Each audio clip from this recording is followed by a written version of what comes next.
오늘 이 본문 말씀은 제가 교회력에 따라 성경을 읽거든요. 성경을 읽기 때문에 이 말씀을 읽어가다가 마음속에 주시는 그런 말씀을 하나 정해서 말씀을 나누고자 합니다. 누가복음 15장의 말씀인데 또 그 교회력에 따라 또 다른 세 개의 성경 부문이 있습니다. 이 누가복음 15장을 포함해서 나머지 또 세 개의 부분은 회개라는 주제를 가지고 같이 엮여 있거든요. 회개. 그런데 언뜻 이 말씀을 우리가 읽기도 했지만 언뜻 드는 생각은 잃어버린 양의 비유와 또 잃어버린 동전자의 비유가 어떻게 회개라는 주제와 연결될 수 있을까? 언뜻 좀 의아해하는 경우가 생길 수도 있습니다. 그러나 어쨌든 하나님의 말씀은 만사의 능력이 있어서 이 말씀을 통해서 우리의 마음속에 회개함이 무엇인지를 깨닫는 그런 귀한 시간이 되었으면 좋겠습니다. 오늘 이 본문 말씀에 있는 내용으로 바로 들어가 보면 이 말씀 가운데 예수님이 계시죠. 이 말씀 가운데 예수님이 계신데 그 예수님이 많은 사람들에게 둘러싸여 있는 것을 보게 됩니다. 특별히 1절 말씀에 보면요, 모든 세리와 죄인들이 말씀을 들으러 가까이 나아오니 라는 말씀을 비추어 볼 때 몰려든 사람들은 세리와 죄인들이 대부분이다 라는 것을 우리가 쉽게 추측이 아니라 알 수가 있는 것이죠. 뒤이은 말씀을 보면 바리새인과 서기관들도 그곳에 있다는 것을 우리가 보게 됩니다. 그런데 이들은 앞서 있었던 세리와 또 죄인들과 달리 멀찌감치 떨어져 있는 것을 보게 됩니다.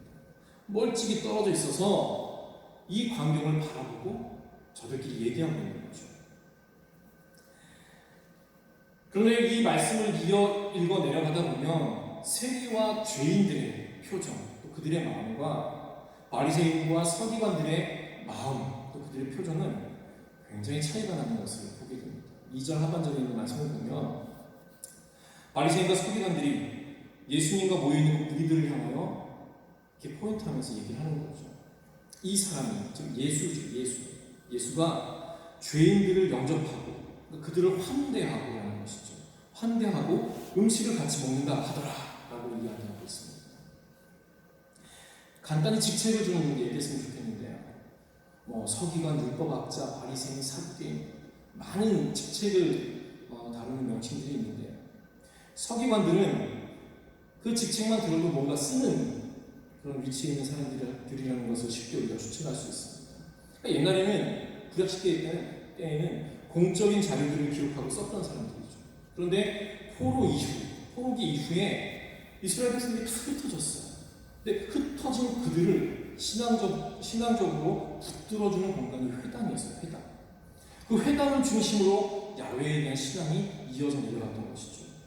그러나 예전에 이스라엘 본토 속에서 그들의 믿음을 지켜나갈 때에는 이미 제도도 갖춰져 있고 전통도 흐트러짐이 없었다면 포로 이후의 시대에는 모든 것이 흐트러진 상황 속에서 그들의 믿음을 붙들고 살아가야 하기 때문에 그들에게는 그 이전과 다른 실존적인 질문들이 많이 와닿게 되었다는 것이죠. 그 질문은 뭐냐면 어떻게 우리가 붙들고 있었던 그 율법을 이 후손들에게, 흩어져 있는 사람들에게 다시 해석해서 가르칠 것인가? 율법을 어떻게 이 어려운 현실 속에서 저들에게 잘 전달할 수 있을까? 그 고민을 하게 될 수밖에 없었다는 사실이죠. 그래서 여기에 대해서 답을 하고 사람들을 가리키기 위한 자료들을 만들고 실질적으로 가리키는 일들을 했던 사람들이 서기관이라는 사람들이에요. 서기관들.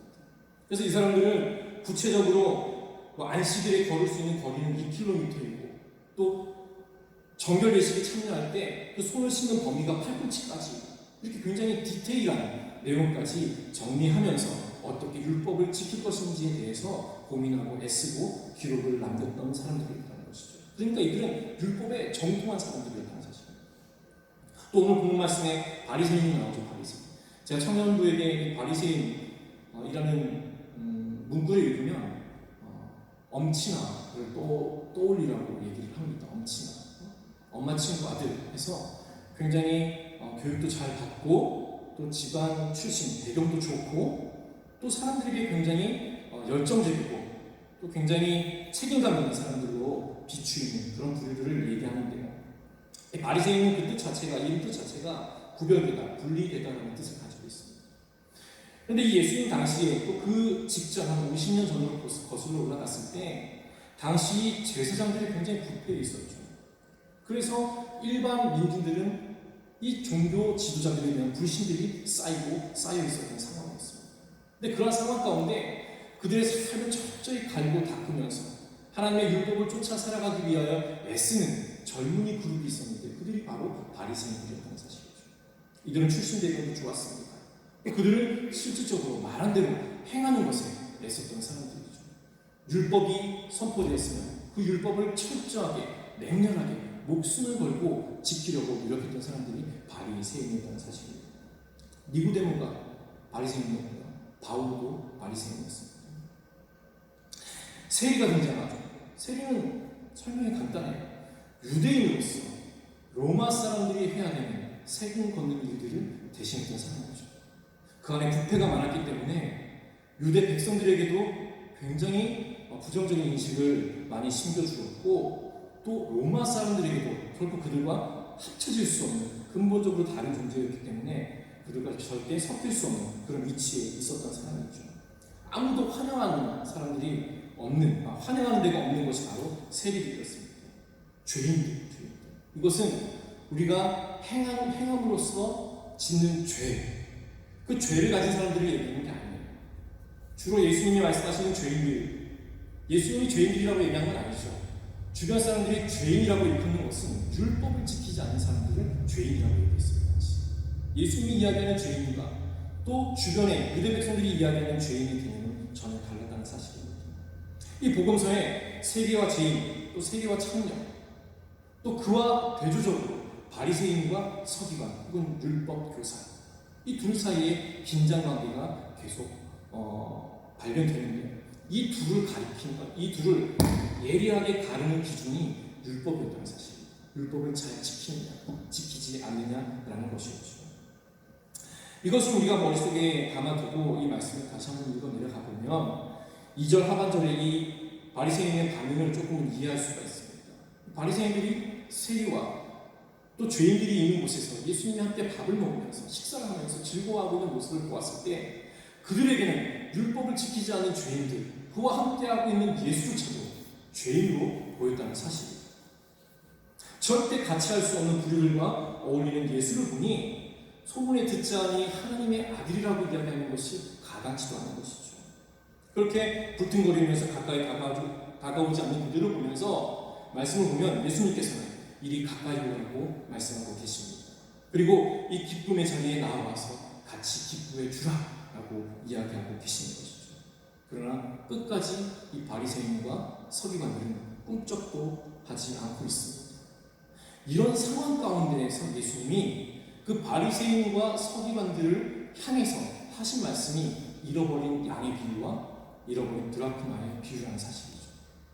그런 배경 가운데 이 두 가지의 비유를 하셨다는 사실입니다. 이 두 가지 비유를 간단히 요약하면 이렇죠. 100마리 양을 가진 사람이 있는데 그 사람이 한 마리를 잃어버렸어요. 그런데 그 사람이 그 한 마리를 찾았을 때 또한 두 번째 비유, 10개의 드라크마, 그 드라크마를 가진 여인이 있는데 그 여인이 한 드라크마를 잃어버렸어요. 근데 그 여인이 그 드라크마를 찾아 애를 쓰다가 마침내 찾아내었을 때 이웃들과 함께 즐거워한다는 것이 이 두 비유를 요약하는 내용이에요. 그런데 이 말씀을 가만히 읽어 내려가다 보면 우리는 잃은 양, 한 영혼의 소중함에 더 많이 포커스를 맞추는 것 같아요. 그 말씀도 맞습니다. 한 영혼, 또 우리가 미쳐나게 보는 어떠한 상황, 어떠한 존재, 그것이 때로는 그것을 둘러싸고 있는 수많은 것들보다 더 중요한 게 있는 것이죠. 그 말씀도 맞습니다. 그런데 이 말씀은 그 차원에 머무르는 것이 아니죠. 잃은 양이나 잃어버린 이 드라크마 두 이야기의 핵심은 단순히 양이나 드라크마에 머물러 있는 것이 아니에요. 99보다 하나가 더 소중하다는 것도 아니고 한 드라크마가 더 중요한 것도 아니에요. 넘어서는 것이에요. 이 비유의 핵심은 힘들고 어렵고 이제는 찾을 수도 없을 것 같은 상황, 애를 쓰는 것보다는 차라리 포기하는 게 더 좋을 것 같은 상황, 애를 쓰는 게 더 비효율적이고 상식적으로도 이해가 가지 않는 그 상황에서도 잃은 것을 끝까지 찾기 위해, 그것을 끝까지 찾아내고자 하는 주인에 의해서 그 잃은 양이 발견되었다. 그 드라크마가 발견되었다. 마침내 주인이 애쓰고 노력하여 그것을 찾아내었다. 이게 이 두 비유의 중심되는 주제라는 사실입니다. 찾기 위해 애를 썼는데 찾으면 기쁘지요. 그렇죠.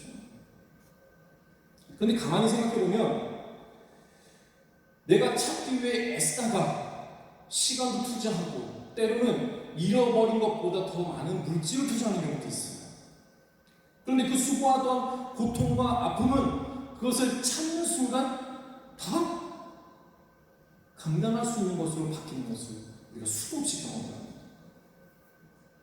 모두 잊혀질 만큼 찾아낸 기쁨은 말로 할 수 없이 기쁜 것이 비상식적이죠.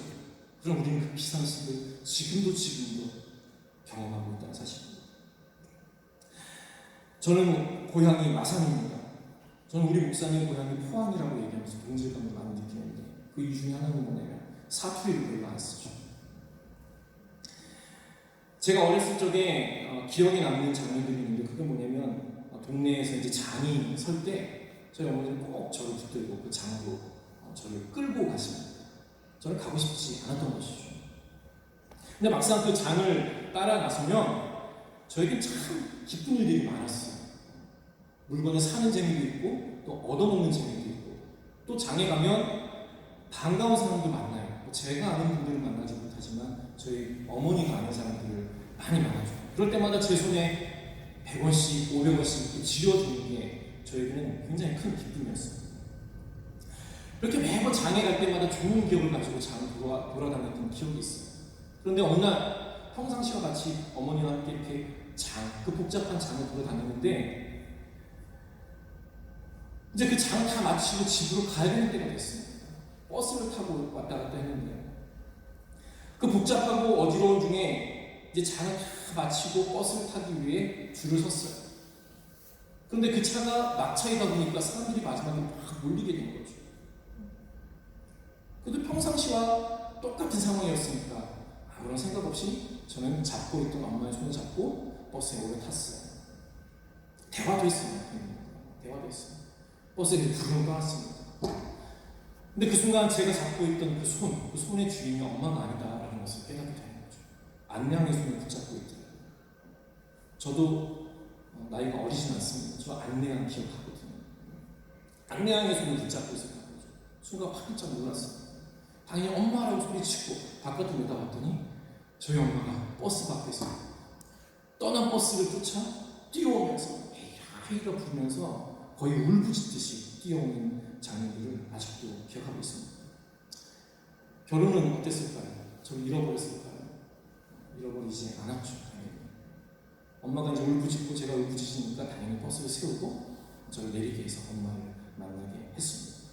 내리자마자 엄마는 저를 굉장히 혼내셨죠. 캐나다는 그럴 수가 없지만 정말 머리끄댕이 잡히고 이만큼 길거리에서 두들겨 맞았던 기억이 아직도 있어요. 그래서 어떻게 부주의하고 어떻게 내 손 붙잡지 않고 어떻게 다른 사람 손 붙잡고 가는 것도 모르냐, 왜 이렇게 산만하냐, 굉장히 엄마에게 혼났던 기억들을 아직도 가지고 있습니다. 그런데 잃어버린 아들이 될 뻔했던 그날, 엄마는 평상시는 그렇게 사달라고 제가 노래를 불러도 사주지 않았던 짜장면을 사주셨습니다. 그 식사 분위기가 어땠을까요? 한번 가만히 생각해보세요. 일단 혼났어요. 혼난 다음에 돌아오는 길에 엄마가 먼저 짜장면을 사주십니다. 저만 기뻐하는 식사 자리였을까요? 왜냐면 소원을 이뤘으니까. 엄마에게는 짜증나고 분노의 순간이었을까요? 반전이 있습니다. 짜장면을 먹으면서 서로의 잘못을 얘기하는 거예요. 저는 제가 100번 잘못했다고 생각했거든요. 엄마 미안해. 내가 다음부터는 더 긴장하고 엄마 손 꼭 붙잡고 다닐게. 엄마 미안해. 짜장면 먹으면서 얘기하는 거예요. 엄마도 사과합니다. 미안해. 내가 어른인데 널 더 주의 깊게 살펴보고 손도 붙잡고 너를 챙기고 했어야 되는데 내가 아직도 어린가 봐. 엄마 그 얘기가 기억나. 내가 아직도 어린 것 같아 라는 얘기를 해 주었습니다. 또한 엄마가 얘기하는 거예요. 잃어버린 그 순간에 너가 겪었을 그 잠깐의 공포도 내가 지금 가슴 아프다. 정말 내가 미안하다. 너가 미안하다 라는 이야기를 하지 말았으면 좋겠어 라고 이야기를 해주셨죠. 분명히 누군가의 잘못이 있었던 상황 가운데 벌어진 일이지만 어느 순간 그 짜장면을 먹는 자리는 누가 죄인인지를 알 수 없는 상황이 되어버린 거예요. 그 순간 누가 잘못했는지를 판단하는 얘기를 할 수가 없습니다. 그렇죠? 지금 이 분위기, 이 상황 가운데 그래도 네가 잘못했어 라는 얘기가 끼어들 자리가 없어. 분명히 누군가 잘못했지만 누가 잘못했는지가 더 중요하지 않은 상황이 되어버린다는 사실입니다. 모두의 잘못, 엄마의 잘못, 나의 잘못이 되는 것이고 우리 둘이 아프게 되는 것이고 서로 당한 처지와 형편을 공감하기 시작하는 것. 거창한 말로 표현했지만 바로 그때 그 자리가 지금 표현했던 이 말로 다 표명할 수 있는 자리였다는 사실이죠. 그 자리에 맺어지는 결론이 뭐겠습니까? 마지막에는 서로의 마음과 형편을 이해하고 손 붙잡고 서로 웃으면서 그 짜장면집을 나아가는 결말 아니겠습니까? 저는 오늘 본문에 예수님이 세리와 죄인들과 함께하는 식사 자리, 그 자리도 이러한 자리였을 거라고 확신합니다. 그러나 바리새인과 서기관들, 그들에게 이 잔치의 자리는 여간 불편한 게 아닙니다. 왜일까요? 그들에게는 그런 기쁨, 그런 회복의 기회가 없었기 때문이라는 사실이죠. 예수님은 그들의 불편한 마음, 그 불편한 이유를 이 두 비유의 마지막 부분에 말씀해 두고 계세요. 지금 세리와 또 죄인들은 이 풍성한 회복의 기쁨을 누리고 있는 거예요. 1절 말씀을 보면 모든 세리와 죄인들이 말씀을 들으러 가까이 나오니 이 말씀을 원어로 풀어서 우리말로 다시 풀어보면 예수를 기꺼이 마음속에 품을 준비로 왔다는 사실이에요. 뉘앙스를 풀어보면. 그런데 이 바리새인과 서기관들은 그 마음으로 그 자리에 있지 않았다는 사실이죠. 근데 예수님은 거기에서 더 나아가 그들이 왜 그 자리에 함께하지 못하는지를 더욱더 구체적으로 설명해 주고 계신다는 사실입니다. 7절과 10절 말씀을 제가 읽어드릴게요. 내가 너희에게 이르노니 이와 같이 죄인 한 사람이 회개하면 하늘에서는 회개할 것 없는 의인 99으로 말미암아 기뻐하는 것보다 더하리라. 그리고 두 번째 드라크마의 비유를 이야기하시고 10절 말씀에 내가 너희에게 이르노니 이와 같이 죄인 한 사람이 회개하면 하나님의 사자들 앞에 기쁨이 되느니라 라고 이야기해 주었습니다. 예수님은 그 바리새인과 서기관들이 지금 이 죄인들과 세리들과 함께 나눈 이 기쁨의 식사 자리에 함께하지 못하는 이유를 그들이 회개하지 않았기 때문이라고 설명하고 계십니다. 뒤집어서 얘기하는 거죠. 너희들 마음속에 회개하는 마음이 없기 때문에 이 자리에 참된 기쁨을 누리지 못한다라고 이야기하는 것이에요. 사실 오늘 본문 말씀을 가만히 읽으면 이 두 비유와 회개의 연결이 좀 어색할 수도 있었어요. 잃어버린 양과 드라크마가 회개한다고 찾아지는 건 아니잖아요. 또 회개라는 것이 꼭 바리새인과 서기관들에게만 해당되는 건 아니잖아요. 근데 예수님은 꼭 지적해서 구분해서 바리새인과 서기관들에게 이 말씀을 가지고 회개했으면 좋겠어라고 이야기하고 계신다는 사실입니다. 이 누가복음은요 헬라어로 처음부터 쓰여졌습니다. 헬라어로 처음부터 쓰여졌죠. 그래서 어떻게 보면 처음 쓰여진 말씀이 번역이 된 거죠. 근데 이 회개라는 말이 헬라어로 메타노이아라고 표현되었습니다. 메타라는 것은 변화라는 거에 취합니다. 그 다음에 노이아는 머리, 또 감정이라는 뜻을 가지고 있어요. 즉 누가가 이 장면을 지켜보고 이 장면 가운데 누가의 그 잔치의 풍성한 회복의 기쁨을 목격했어요. 그런데 그 자리에 끼지 못하는 바리새인과 서기관들의 모습을 바라보았어요. 또 그들을 초청하며 그 자리에 부르시는 예수님의 모습도 바라보았어요. 그런데 그 자리에 함께하지 못하는 그들을 향하여 함께 하시는 것을 기대하는 마음으로 이것이 된다면 너희도 이 기쁨을 누릴 수 있다라고 예수님께서 얘기하시는 것을 이 누가가 보는 것입니다. 그때 그들이 함께 할 수 있는 그 전제 조건이 바로 메타노이아, 그들의 머리, 그들의 감정, 내 마음을 바꾸는 것이라는 사실이에요. 그게 회개라는 것입니다. 더 정확히 얘기하면 회개라는 것은 우리가 쉽게 내 죄를 낱낱이 열거하는 것, 내가 지은 죄를 실토하는 것이라고 이해할 수도 있어요. 근데 적어도 오늘 누가복음 속에 등장하는 회개라는 것이 한글로 그렇게 번역되었다 뿐이지, 이 상황을 다 전제해 보면 단순히 죄를 낱낱이 고백하고 실토하는 것을 넘어서서 내가 가지고 있는 생각, 내가 가지고 있었던 마음, 내가 익숙해졌던 것들을 바꾸고 변화하는 것, 나의 방향을 전환시키는 것이 회개라고 이야기하고 있다는 사실이에요. 그것이 될 때 이 기쁨의 식사의 자리에 너희들도 함께 할 수 있어 라고 예수님께서 그들을 사랑하는 마음으로 초청하고 계신다는 사실입니다. 그래서 저는 이것이 회심이라는 말로 바꿔야겠다라고 이야기하고 싶습니다. 제가 지난 화요일 어떤 프로젝트를 하고 있는 과정 가운데 선교사 박물관이 있는데 그곳을 방문을 했습니다. 비전 펠로우십 센터라고 혹시 여러분 아시나요? 한국을 방문해서 초창기 기독교 역사에 공헌했던 캐나다의 선교사들의 그런 역사 자료들을 모아놓은 전시관이 있어요. 이토비국에 있는데 그 비전 펠로우십 센터를 10번 이상 제가 방문한 것 같아요. 이번에 또 방문을 했습니다. 이번에는 특별히 부흥운동, 특별히 로버트 할리라는 선교사를 연구하기 위해 방문한 분들과 함께 간 자리였거든요. 그러다 보니까 그 로버트 할리에 대한 이야기를 더 중점적으로 다루게 되었습니다. 한국 초창기에 1903년에 원산이라는 지역에서 부흥운동이 일어났어요. 또 뒤이어서 1907년 평양에 우리가 잘 알고 있었던 대부흥운동이 일어나게 되었습니다. 기선주 목사님 중심으로 해서. 그런데 이 두 가지 부흥운동의 첫 출발점이 무엇이었는지 아십니까? 그것은 바로 로버트 할리, 또 그 앞서 여자 선교사 2명의 회개로부터 시작이 됐던 사실이에요. 이 할리가 그동안 목회를 하는데 목회가 잘 되지 않습니다. 나름대로 여기서 이 토론토대학 출신이거든요. 여기서 나름대로 많이 배웠고 의술을 연마했습니다. 그 의술을 선한 일에 쓰기 위해서 한국을 방문했어요. 그런데 의술을 넘어서서 내가 목회적으로 하나님의 종으로서 더욱더 헌신하고 봉사해야겠다는 생각을 가지고 목회 공부를 하고 목사 안수를 받았어요. 굉장히 뜨거운 마음으로 목회를 시작했습니다. 그런데 조선인들과 함께하는 목회 가운데 어려움들이 있는 거예요. 한 해 버텼어요. 되지 않아요. 그리고 다음 해를 기약하면 또 목회합니다. 또 되지 않아요. 2해가 지났어요. 또 내년에는 뭔가 달라지겠지. 3번째 또 목회가 되지 않는 것입니다. 그러면서 로버트 할리가 마지막에 내렸던 결론이 뭐냐면 이 미개한 조선인들, 이 로버트 할리의 결론이었습니다. 아무리 하나님의 선하신 복음, 하나님의 능력의 복음이 전해진다 한들 이것을 받을 그릇이 안 된 저들이기 때문에 되지 않는구나 라고 로버트 할리가 결론을 내리게 된 것이었죠.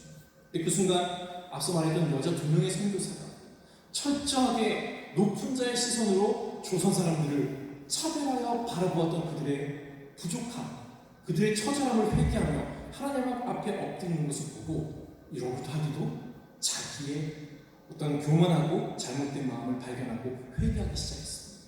그래서 모여있는 조선 사람들에게 자기의 이 교만함, 자기의 이 못됨을 솔직하게 낱낱이 얘기합니다. 내가 그 내용이 굉장히 구체적이에요. 화장실에 너희들이 갔는데 뭔가 이건 좀 지저분하시군요.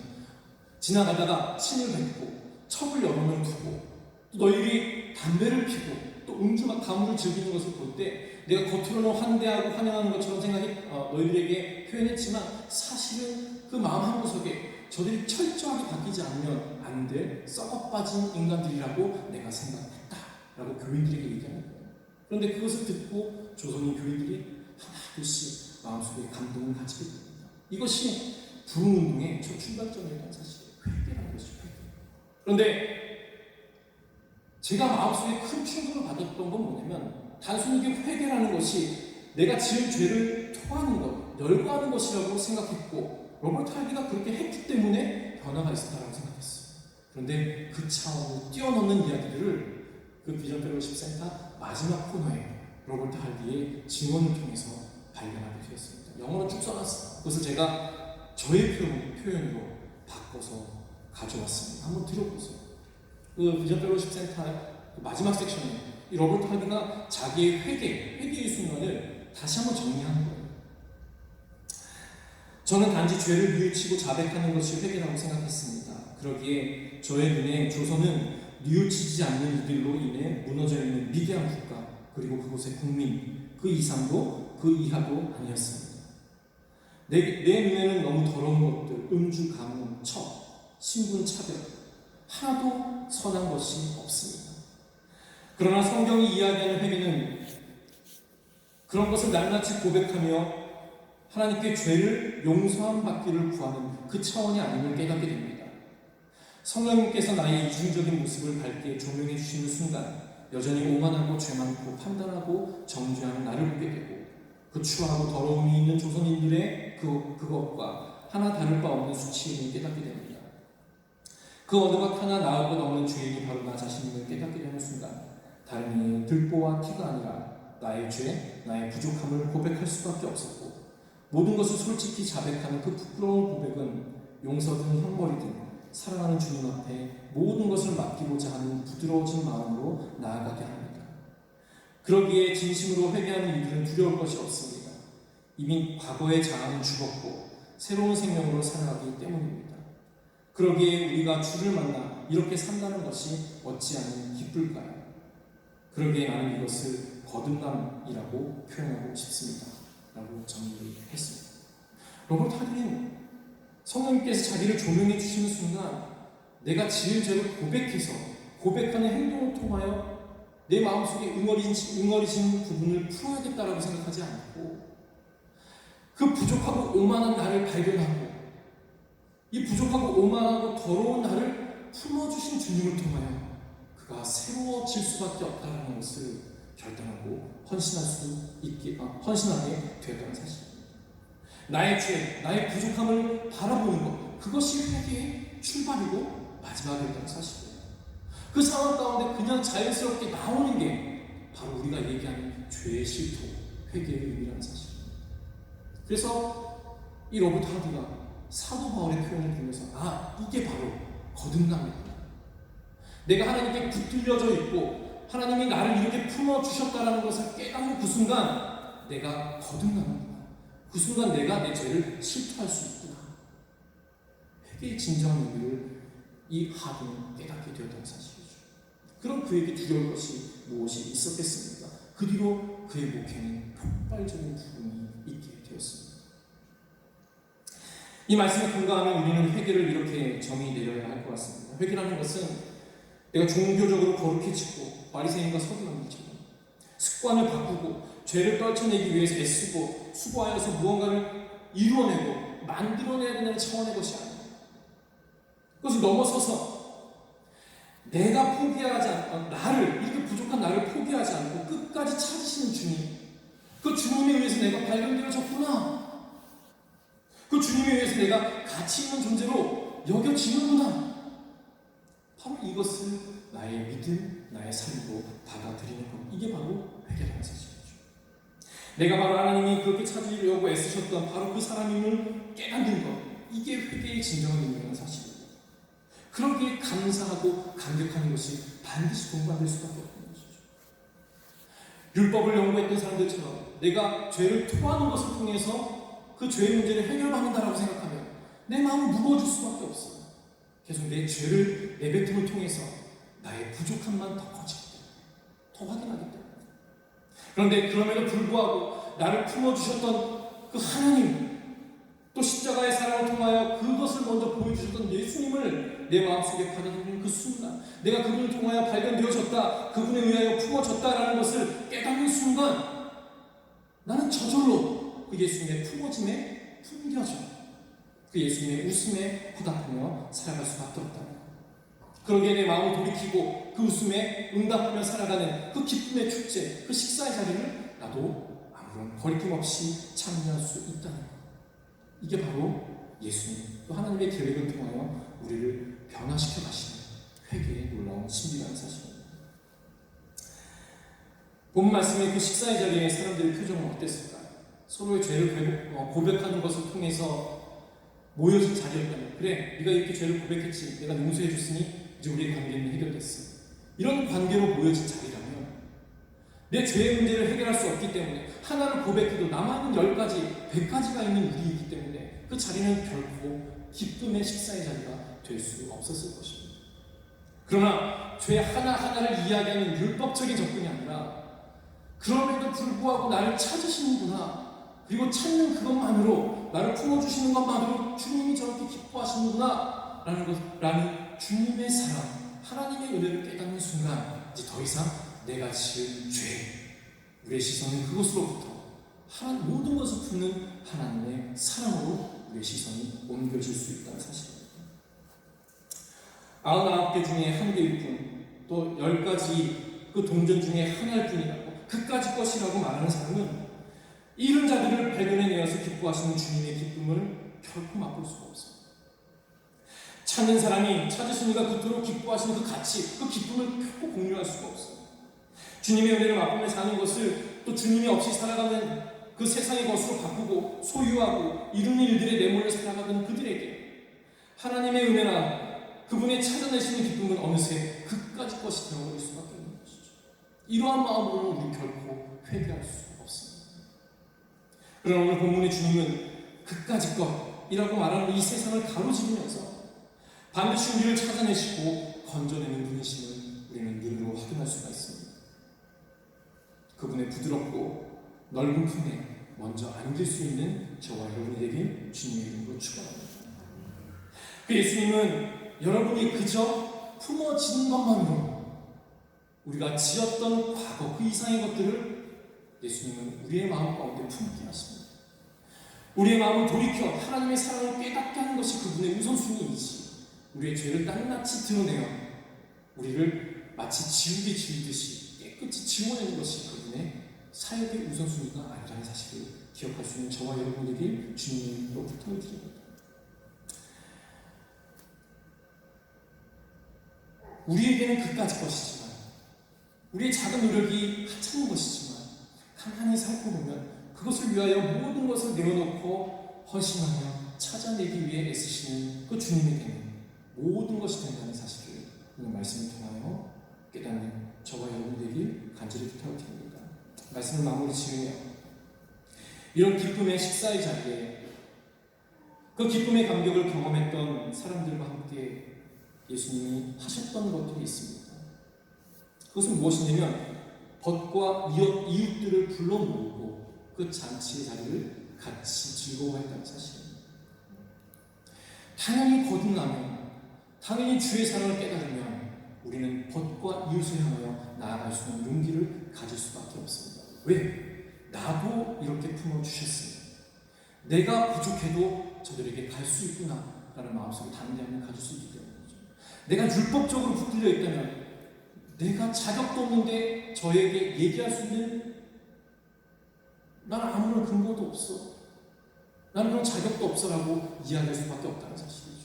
그러나 하나님의 사랑에 의해 품어졌음을 깨닫고 살아가는 우리라면 나의 부족함도 다 감싸 안으셨던 예수님 때문에 그들에게 다가설 수 있는 담대함을 품을 수 있다는 사실입니다. 사랑하는 또 저와 여러분, 나를 끊임없이 찾기 위해 애쓰고 노력하신 주님을 매번 경험하시잖아요. 말씀을 통해서 발견하시잖아요. 찬양을 통해서 경험하시잖아요.